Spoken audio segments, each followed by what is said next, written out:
సుమారు 35 సంవత్సరాలు, అంటే తక్కువ వయసులో 30 ఏళ్ల వయసులోనే వచ్చింది. తన బరువు వచ్చేసి 76 కేజీలు, తన ఎత్తు వచ్చేసి 146 సెంటీమీటర్లు. ఎత్తుకు తగ్గ బరువు అంటాం కదా, సుమారు 36 కేజీ పర్ మీటర్ స్క్వేర్. అంటే ఒబేసిటీ చాలా తీవ్రంగా ఉందన్నమాట.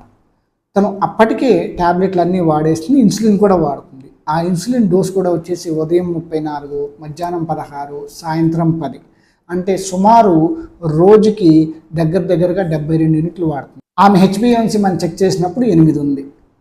సో ఇక నాకు మిగిలిన స్టెప్ ఏంటి, ఈ ఇంజెక్షన్ స్టార్ట్ చేయకుండా ఉన్నప్పుడు అసలు వాడవచ్చా లేదా ఈ పేషెంట్లో? ఖచ్చితంగా వాడవచ్చు, ఎందుకంటే బరువు ఎక్కువ ఉన్నారు. సో బరువు తగ్గితే నాకు బెనిఫిట్ వస్తుంది. రెండో విషయం ఏంటి, ఇది వాడుతున్నప్పుడు మనం ఆ 36 కేజీ పర్ మీటర్ స్క్వేర్ని ఎంత తగ్గించగలమో అదొక్కటే, మనకి బరువు ఎంత తగ్గగలమో అదొక్కటే కాదు, దాంతోపాటు మనకు షుగర్ ఎంత తగ్గుతుంది అనేది కూడా ఇంపార్టెంట్. సో నాకున్న ఈ ఇంజెక్షన్ వాడకుండా ఉన్నప్పుడు ఇంకొక ఆప్షన్ ఏంటి అంటే, రోజుకు 4 సార్లు ఇన్సులిన్ వాడటం. ఒక రకం ఇన్సులిన్ 3 పూట్ల, ఒక రకం ఇన్సులిన్ రాత్రిపూట పడుకునేటప్పుడు వాడటం. అలా వాడినప్పుడు మనకి దాదాపుగా ఆవిడకి బరువుకి నాకు రోజుకి 140 లేదా 100 యూనిట్ల నుంచి 120 యూనిట్ల వరకు వాడాల్సి వస్తుంది.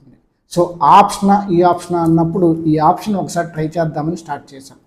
అలా స్టార్ట్ చేసినప్పుడు ఫస్ట్ 2.5తోనే స్టార్ట్ చేసాం, నిదానంగానే వెళ్దామని. ఎందుకంటే తనకి బరువు తగ్గటం ఎంత ఇంపార్టెంట్, ఇన్సులిన్ డోస్ తగ్గటం కూడా అంతే ఇంపార్టెంట్. సో 2.5 స్టార్ట్ చేస్తా.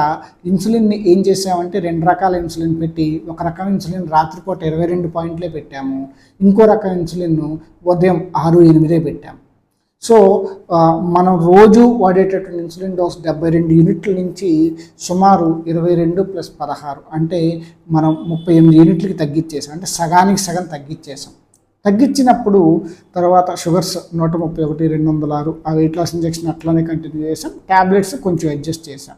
మెయిన్ ఇక్కడ మనం గమనించాల్సిందంటే ఇన్సులిన్ డోస్ సగానికి సగం తగ్గిపోయింది. ఆవిడ ఒక 2 నెలల పాటు కంటిన్యూస్గా సుమారు 2.5 నెలల పాటు ఆ 2.5 వాడారు. 2.5 వాడిన తర్వాత 76 కేజీల నుంచి 71 కేజీలకు వచ్చారు, అంటే 5 కేజీలు తగ్గారు.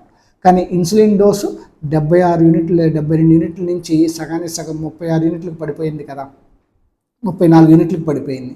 సో దాంతో అప్పుడు తర్వాత హెచ్బిఏవన్సీ మనం రిపీట్ చేస్తే 6.8 వచ్చింది. అంటే 72 యూనిట్లు వాడుతున్నప్పుడు హెచ్బిఏవన్సీ 8 ఉంటే 34 యూనిట్లు వాడుతున్నప్పుడు హెచ్బిఏవన్సీ 6.8 వచ్చింది. బరువు వచ్చేసి 5 కేజీలు తగ్గారు. సో ఇన్సులిన్ వాడుతున్న వాళ్ళు కూడా ఈ వెయిట్ లాస్ ఇంజెక్షన్ వాడచ్చు. కాకపోతే ఆ ఇన్సులిన్ వాడుతున్న వాళ్ళకి ఏ డోస్ వాడాలి, ఎంత డోస్ వాడాలి, ఎంతకాలం వాడాలి, ఎంత తగ్గించాలి, అసలు లోపల ఇన్సులిన్ ఉత్పత్తి అనేది ఉందా లేదా అనేది అవన్నీ మనం వివరాలు తెలుసుకొని పరీక్షించుకొని అప్పుడు మొదలు పెట్టాలి.